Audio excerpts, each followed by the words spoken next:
Kathleen Savio's story begins with a childhood shaped by both hardship and determination. Born on June 13, 1963, in Glendale Heights, Illinois. She was the youngest of 4 children. Life was not easy. Her parents divorced when she was just 2 years old, and after her mother remarried, Kathleen and her siblings moved to another city in Illinois. Money was always tight, but Kathleen learned early how to push through adversity. Her family called her Kitty, and even as a child, it was clear she possessed a resilient spirit. She worked hard, completed her education, and eventually built a career as an accountant. Friends and family remembered her as warm, social, and charismatic. Someone who made others feel welcome without even trying. At the age of 20, Kathleen went on a blind date that would forever change the trajectory of her life. That date was with Drew Peterson, a man whose charm, confidence, and polished demeanor made him seem like the perfect match. Drew had all the trappings of stability.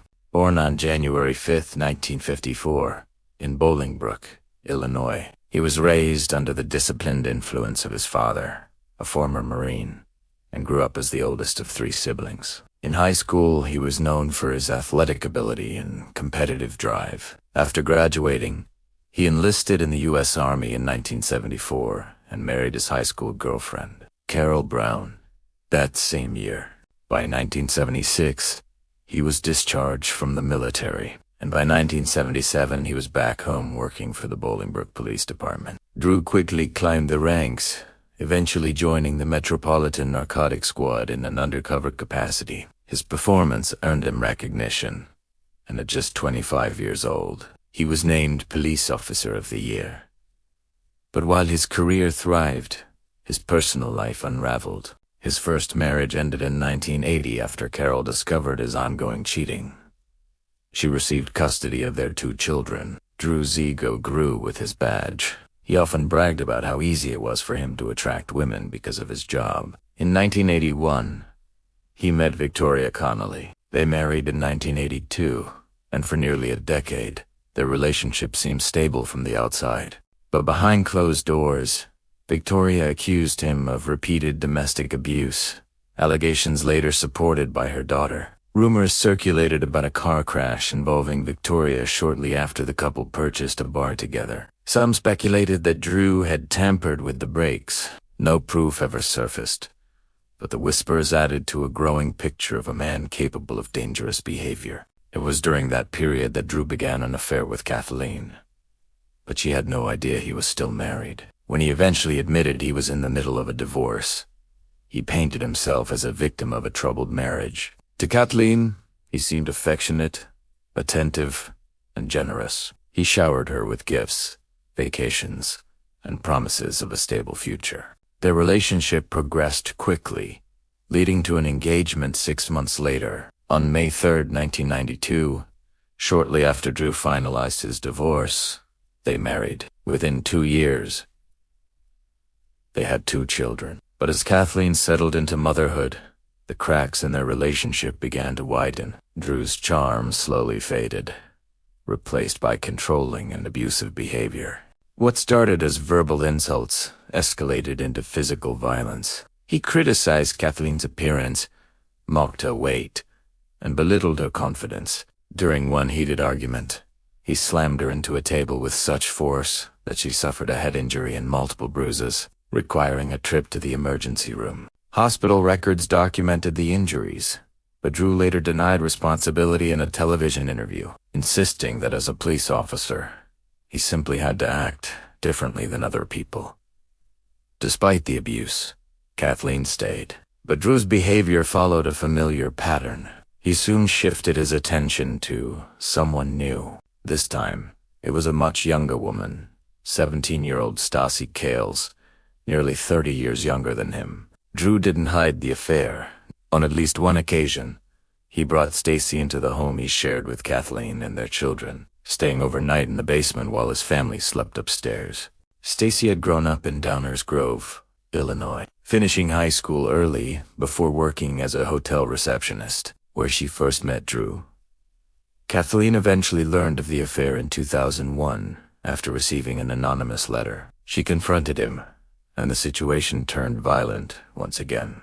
She called her sister afterward, crying and shaken, describing how he had thrown her against the refrigerator. By 2002, Drew had moved out and into a house only a few blocks away. Many believed he did it intentionally to keep his presence looming over Kathleen. Their divorce was volatile and drawn out. Kathleen pushed for child support, custody, and a share of Drew's pension. Drew refused to compromise. Tensions escalated so drastically that police were called to her home at least 18 times for domestic disputes. One of the most terrifying incidents happened on July 5, 2002, when, according to a police report, Drew smashed glass inside the house, forced Kathleen to sit on the stairs, and held a knife over her for hours while threatening to kill her. Kathleen felt completely unprotected. Drew worked for the same police department she was reporting to, and her complaints were routinely dismissed. Afraid for her life, she wrote a desperate letter to the assistant state prosecutor on November 14, 2002, pleading for an emergency protective order. She warned that Drew knew how to manipulate the system and expressed fear that he might seriously hurt her or take her children. The letter was ignored. In 2003, Drew married Stacy, who was just 19 at the time. Their life started off idyllic, at least on the surface. Stacy embraced her role as stepmother and later gave birth to their first child. But soon enough, Drew's controlling nature resurfaced. He monitored her calls, tracked her movements, and accused her of infidelity. Then came March 1, 2004. After failing to reach Kathleen for several days, a concerned neighbor went to check on her. Inside the bathroom, he found her lying face down in a dry bathtub.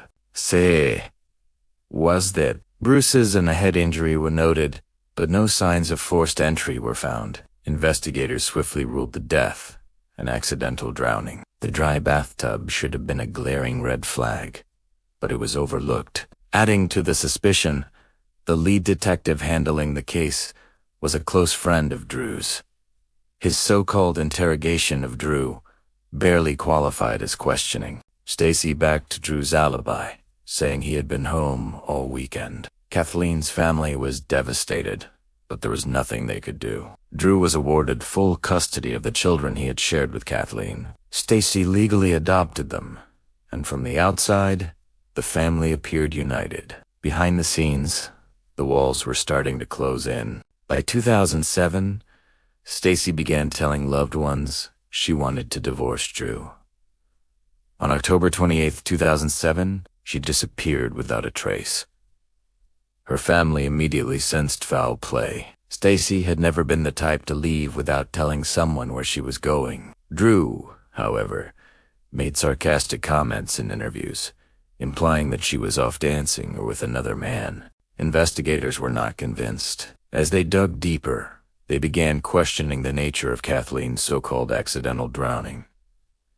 In November 2007, Kathleen's body was The second autopsy found clear signs of a struggle. Her death was no accident. The Illinois State Police and the FBI reopened the investigation. The pressure on Drew intensified when his brother, Thomas Peterson, shocked the public by revealing that he had helped Drew move a large blue container out of the house around the time Stacy vanished. Neighbors also reported seeing Drew with the same container. Thomas also admitted helping Drew make a phone call from Stacy's phone, staging it to look like she was at the airport. On February 21, 2008, Kathleen's cause of death was officially changed to homicide. Drew was arrested the following year, without physical evidence or eyewitnesses.